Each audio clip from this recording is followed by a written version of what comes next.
Bonjour à tous. Aujourd'hui, nous allons évoquer la brève histoire et non moins passionnante et intemporelle de l'aveugle de Jéricho. Et nous allons procéder en deux temps. Premier temps, une lecture brève et décryptée. Dans un deuxième temps, deux témoignages très forts et percutants en lien direct avec ce récit qui nous interpelle à plus d'un titre. Nous interpelle sur les raisons de nos doutes, des peurs qui nous paralysent, de notre manque d'indignation, également sur la liberté. Rien que ça. Et ça se trouve dans Marc au chapitre 10, versets 46 à 51. Verset 46. Jésus arrive à Jéricho, il sort de la ville avec ses disciples et bon nombre de gens. Il y avait un mendiant assis sur le bord du chemin, c'était un aveugle. Pour quelle raison autant de précision?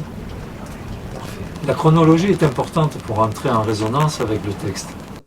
Jésus, pour la troisième fois, vient d'annoncer sa passion à ses disciples et on peut supposer qu'il doit régner un certain mal-être parmi les disciples. Dans 8 jours, apparemment, il sera crucifié. Jésus sort de la ville avec tout ce peuple. Un mendiant aveugle est là, assis par terre, c'est-à-dire un exclu de la société, accablé par une double peine, aveugle et mendiant. Les personnes handicapées à cette époque étaient bannies et rejetées. Cela équivalait à une malédiction, une punition divine. Je pense également aux personnes exclues, ostracisées de nos jours, pour différentes raisons. Verset 47, Bartimée apprend que c'est Jésus. Ce dernier avait acquis une renommée. On voyait en lui le Messie, le sauveur de l'humanité. Bartimée se mit à crier, « Jésus, fils de David, prends pitié de moi. » Nous voyons là que la foule l'adjoint de se taire. Peux-tu développer?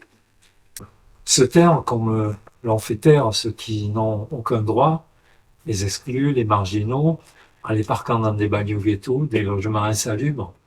Cet homme Bartimée est considéré par la foule comme indigne d'être présenté à Jésus, ce grand homme. Cette foule le méprise. Verset 48. Mais lui criait de plus belle, nous dit le texte. Au verset 49, Jésus s'arrête et ordonna qu'on le lui amène. Il est à noter que la foule lui dit « Courage, lève-toi, il t'appelle ». Arrêtons-nous un instant et voyons le comportement de la foule. Souvenons-nous que cette même foule versatile acclamera également Jésus à son entrée à Jérusalem, au Rameau. C'est le chapitre suivant. Et toujours cette même foule, même au sens numérique, lui crachera dessus lors de sa passion qui est également très proche.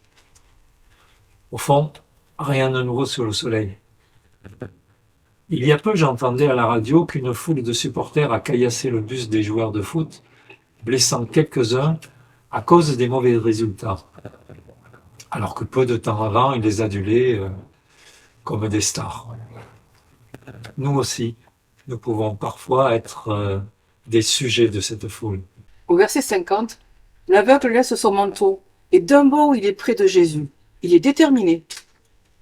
Là encore, un bel enseignement pour vous.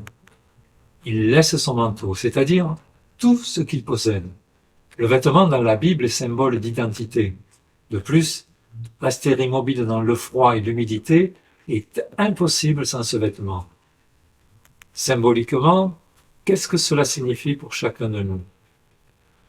Que sommes-nous prêts à quitter, à lâcher pour l'inconnu, pour la nouveauté? La nouveauté qui fait peur. Et je finis donc par accepter mon sort. C'est la vie, diront certains, le karma.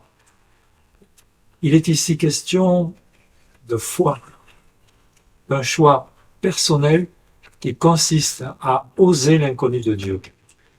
Par exemple, rentrer dans une église, aller vers un vrai chrétien, lui poser des questions sur sa foi, lire la Bible. En fait, sortir de sa zone de confort. Bartimée proteste. Il se révolte. Il cherche à donner du sens à sa vie. Il est poussé par la grâce, prêt à tout quitter pour l'inconnu de Dieu. En fin de vidéo, nous ferons deux témoignages forts et bien concrets qui donnent chair à cette scène. Ce texte nous dit qu'il est près de Jésus d'un bond. Malgré sa cécité, il se précipite vers Jésus, au travers de la foule. Il est toujours plus simple et confortable de se résigner en se lamentant sur son sort, en pleurant sur soi-même. Au verset 51, Jésus lui dit, « Que veux-tu que je fasse pour toi ?» Très curieuse cette question de Jésus. Il voit bien qu'il est aveugle. En fait, Jésus respecte profondément le désir de chacun. Il veut que Bartimée devienne en quelque sorte acteur de sa guérison. Rabouni, dit-il, que je vois. Et à l'instant même, cet homme voit. Verset 52, va, ta foi t'a sauvé.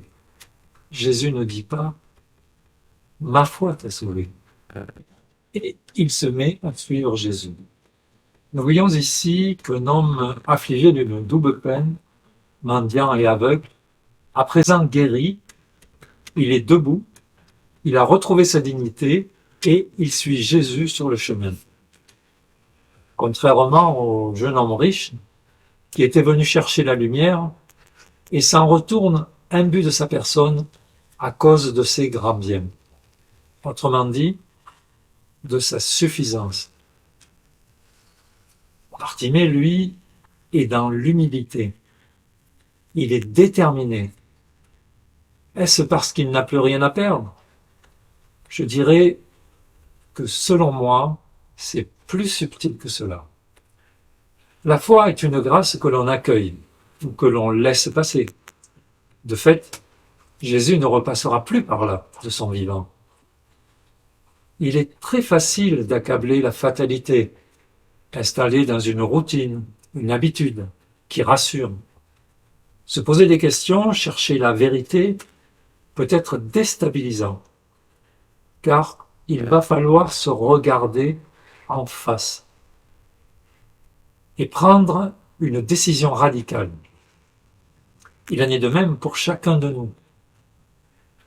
Pour recevoir la grâce, encore faut-il se lever et accepter de lâcher ses peurs, ses doutes, son ego, pour aller vers un autre paradigme, vers l'inconnu de Dieu.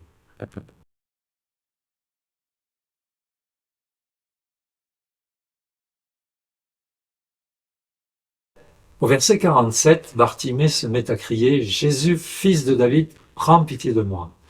Au verset 50, l'aveugle laisse son manteau et d'un bond, il est près de Jésus. Au travers de ces deux témoignages que nous allons faire à présent, nous voudrions donner corps à ce récit et démontrer que ce n'est pas nécessairement la situation catastrophique de Bartimée qui l'a poussé à crier vers Jésus. C'est plus précisément la grâce accueillie, c'est-à-dire la certitude intérieure que sa vie, que ta vie peut avoir du sens, que le bonheur est possible ici et maintenant, quelle que soit ta situation.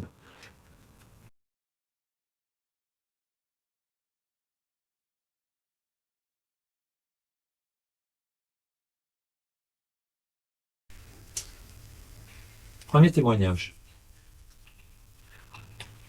Nous sommes en 2000. Il y a environ un an que la conversion est passée par là. Je suis enthousiaste, survolté par ce qu'il m'arrive. J'ai la profonde conviction que ce bonheur incommensurable, beaucoup trop beau pour être vrai, doit être partagé avec le plus grand nombre. En tout premier lieu, avec mon épouse que j'abreuve d'arguments, de citations bibliques que je découvre au quotidien. Sauf que la foi est de l'ordre de la grâce, d'un choix personnel, librement consenti. Ce n'est pas ce que tu dis qui convertira quelqu'un.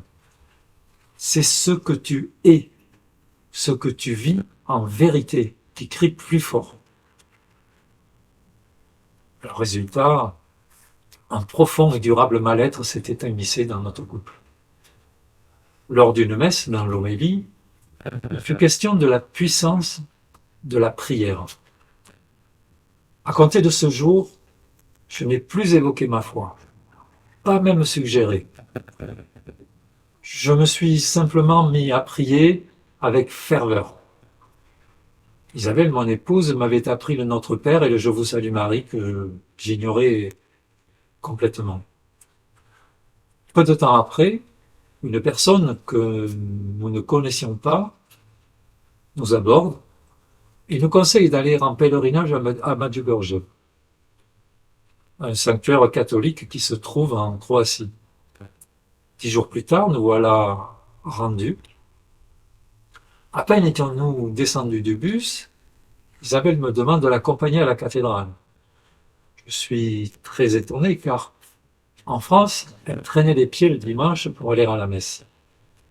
Arrivé devant la cathédrale, une foule impressionnante, plus de 5000 personnes agglutinées jusqu'à l'extérieur.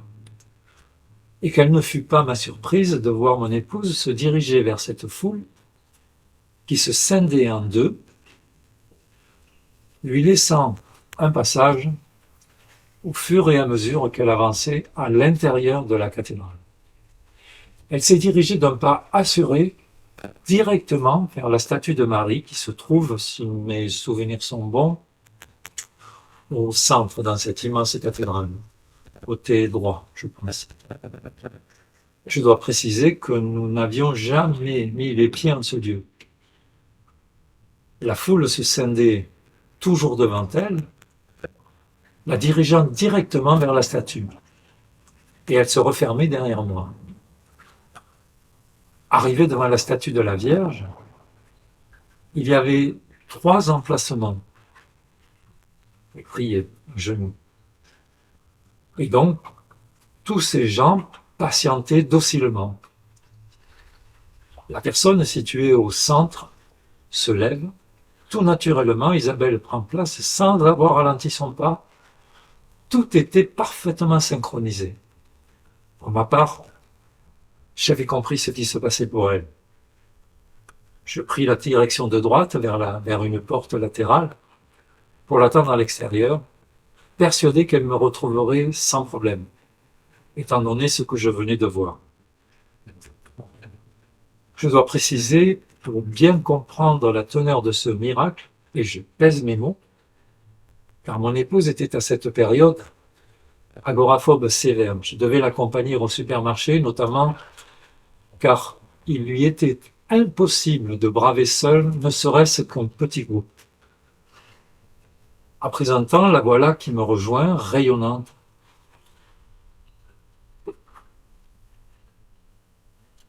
Totalement guérie. Totalement guérie de son agoraphobie et totalement convertie. Cela fait 23 ans que nous cheminons ensemble sur les pas du Christ. Et déjà 38 ans de mariage.